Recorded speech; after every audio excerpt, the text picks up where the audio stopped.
What's up, everybody? It's your girl Jajara, and I'm super excited to be making this video today because today is my 4-year anniversary of being a young homeowner, and I feel super blessed and super grateful this year. And God has dropped it on my heart to do something a little different this year, and that is to make a video about 5 different things I learned about purchasing my home at 24.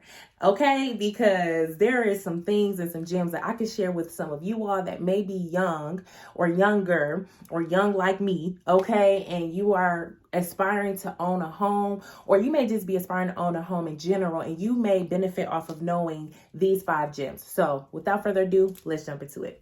Number 1 is time. Okay, please make sure that you have time to go on this process and this journey. If there are things that you need to tie up first, loose ends, do that, because this journey, you don't know how short or how long it's going to be. For me, I was racing against a lease, and that is the wrong thing to do. Okay, I have been looking for the home for almost a year, which was, I knew I was going to not be renewing my lease, right? But it came to the point where when that year was up, I still had not found my home. And so now I'm paying, the month to month, which is really expensive in apartments. And so that put a lot of pressure on me. And not only am I doing that, I'm in school full time. I was in grad school full time, and I was working a job full time. So time was like skim.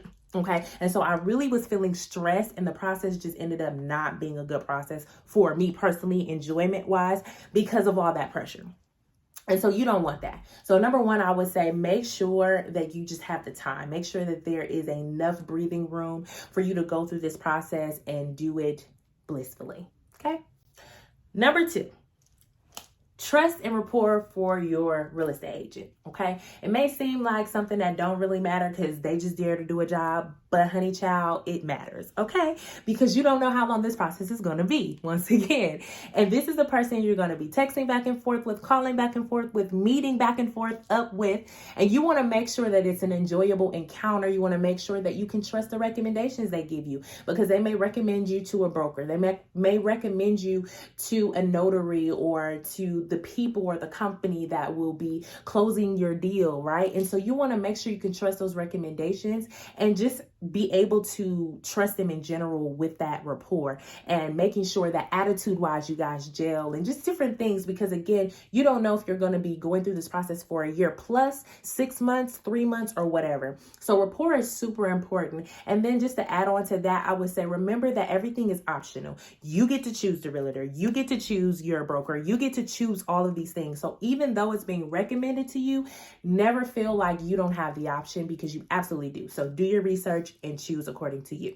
Number three is it's all about you. Okay. And what I mean about that is you have to make sure that this purchase is in alignment with your purpose, your goals, and your likes and dislikes. So for me, being 24, new to Vegas, I think I'd only been in Vegas for a year. So I knew that making a purchase at that point, I didn't, first of all, have long term to think I was going to even still be in Vegas at this point. Okay. So I was looking at it as an investment property, because I knew one of my goals in general was to be a real estate investor. That was one of the streams of income that I desired to have, was to have passive income through properties. So for me, the opportunity to have a home at 24 meant I had the opportunity to put my boots in the ground and have a property under my belt. So for me, I knew I wasn't going to get everything I wanted. I didn't care about getting everything I wanted, because this wasn't me searching for a dream house. I just wanted a nice property, and that was that. Okay. So you want to make sure that you are aligning this purchase with whatever your goals are. If you know that it's not your dream house and it's an investment property, you want to look at what that looks like. Some places have what you call a HOA. Was basically a housing association. And especially if you live out here in Las Vegas, Nevada, they have HOAs everywhere. And it's very hard to escape HOAs. So you want to make sure that you're paying attention to that and looking at what their stipulations are. So for me, being that I knew that my goals eventually was to rent this out and to, make it a real estate kind of an investment, I knew I needed to pay attention to what the clauses were regarding my HOA when it came to rentals and things of that nature. So you also want to make sure you keep that in mind. If there is a housing association involved, make sure you're reading over that contract and their stipulations very carefully so that you know what you're signing up for. Which brings me to number 4. Number 4 is nothing is too small. Now, with what I said in number 3, I'm going to have to run it back because although it was an investment property, me being so young and again, moving across the country, having my first place on my own, I really did not know what to look for, y'all. And there were so many small things that as I began to live in my home the last 4 years, I was like, yo, when I buy my next crib, I need this, I need this, I need this, I need this. And sometimes it's the smallest things. So like pay attention to that and don't count it out.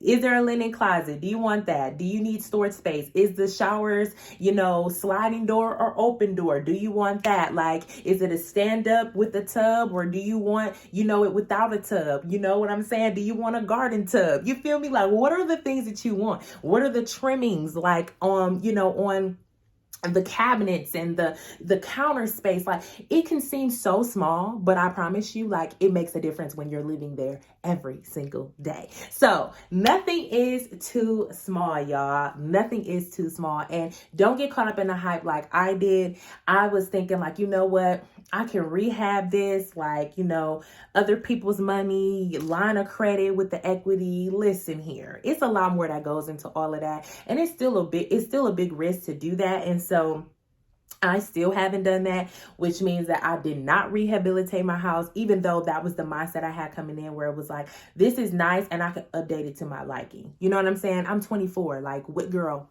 with what money are you going to do that? So, it's different if you have some money already in the bank, but a lot of us, we're coming out of college, we're coming from home, we're blazing the trails. So we're just starting off to really make gains and build our savings and build everything. So I would not recommend getting up in the hype with the other people's money and all this other stuff. If you want to, do you, boo? But I'm just saying, I wouldn't do that. So nothing is too small.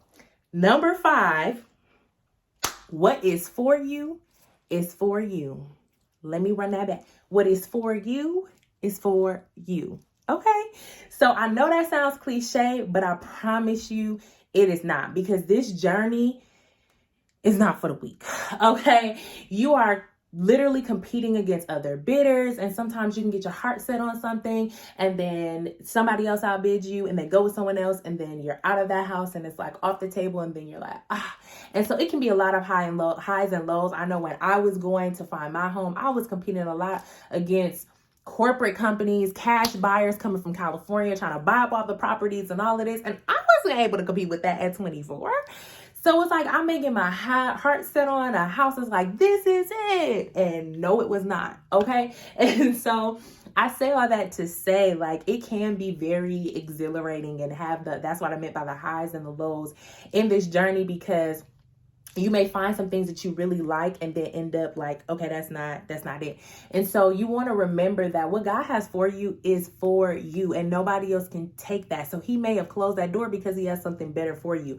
So you want to make sure that you don't get discouraged, and just continue to remember that. And on the flip side, remember what is for you is for you. So don't settle. Do not settle. If it's something that you want and there's a certain thing you're kind of having reservations, like, I don't know, this is not completely it, then don't get it. Like, do not get it. Don't be having FOMO, fear of missing out. Just don't get it, and know that you're going to know when that house is there and you're like, this is it. You're going to feel that. Okay. And so don't stop until you get that feeling, basically. Okay. So that is pretty much my 5 tips on home buying, especially being young, is making sure that y'all cover like all of those bases. Okay. And so if you are having any questions or comments or concerns, feel free to drop your comments. I'm always looking out to answer any questions, but I'm super excited because, like I said, your girl made it to year 4, and that is just a blessing. Okay. And being a homeowner is definitely a reward over renting. So, get in the game. Anyway, I love y'all. I'll catch y'all in the next one. And just a quick plug, this bucket hat is a part of my apparel that I will be dropping in December. So y'all be on the lookout. I'll see y'all.